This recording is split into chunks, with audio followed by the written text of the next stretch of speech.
আজকে যেহেতু গরুর মাংস রান্না করা হবে, তাই আমি মাংসটাকে প্রথমে ধুয়ে একটা জাপিতে নিলাম।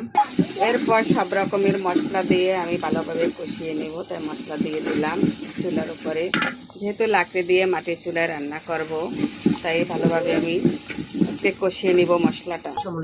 মশলা কষানো শেষ। এই যে মশলাটা ভালোভাবে কষিয়ে নিলাম। এখন মাংসটা দিয়ে দেব। মাংসগুলো দিয়ে দিলাম। মাংসটা দিয়ে আবার ভালোভাবে কষিয়ে নেব।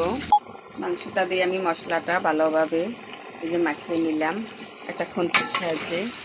এখন একটি ঢাকনা দিয়ে ঢেকে দেব মাংসটা সিদ্ধ করার জন্য। গরুর মাংস কষানো শেষ। এখন ঝোলের পানি দিয়ে দেব। এই যে আগে থেকে আমি গরম পানি রেখেছিলাম করে, তাই গরম পানি দিয়ে দেব। এই যে ঝোলের পানিটা আমি দিয়ে দিলাম। এখন একটি ঢাকনার সাহায্যে আমি ঢেকে দেব। আর এদিকে ভাত এবং ডাল দেওয়া হয়েছে চুলায়। এই যে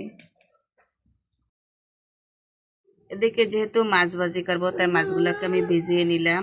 এই যে এখন কোটার পালা। মাংস রান্না শেষ, এখন উঠিয়ে নেব। এই যে এদিকে পোলাওটা আমি রান্না করে দমে বসিয়ে দিলাম। এই যে এখানে প্রায় 3 কেজি চালের মতো পোলাও। রান্না বান্না কমপ্লিট। এই যে মুরগির রোস্ট রান্না করা হয়েছে। এই হচ্ছে ইলিশ মাছ ভাজি। এই হচ্ছে গরুর মাংস রান্না করা।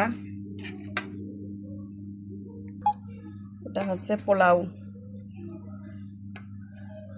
এই হচ্ছে আমাদের মেহমানে মিষ্টি আনছে 2 প্যাকেট মিষ্টি। এখানে প্রায় 100-র মতো হবে মিষ্টি। যে রসগোল্লা। যাই হোক, সবকিছু আপনাদের কাছে শেয়ার করলাম। ধন্যবাদ সবাই।